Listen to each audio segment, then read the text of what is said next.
स्वराज्य संवाद न्यूज, जनतेच्या हक्काचं व्यासपीठ. आंबेगाव तालुक्यातून एक अत्यंत धक्कादायक आणि भीषण अपघाताची बातमी समोर येत आहे.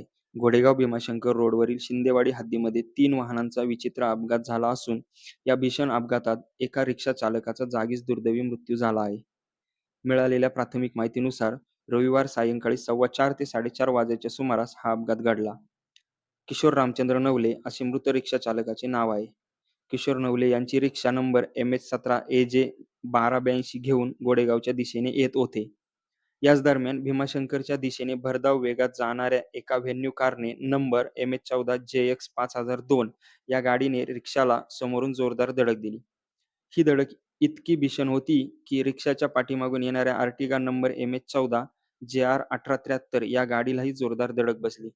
या तिहेरी विचित्र अपघातात रिक्षा रस्त्याच्या कडेला फेकली गेली आणि रिक्षाचा अक्षरशः चक्काचूर झाला.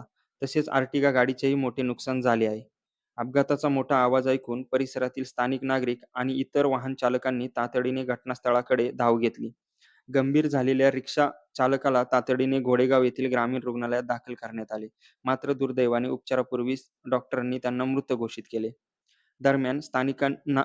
दरम्यान स्थानिक नागरिकांनी दिलेल्या माहितीनुसार अपघाताला कारणीभूत ठरलेल्या व्हेन्यू कारचा चालक हा मद्यधुंद अवस्थेत होता.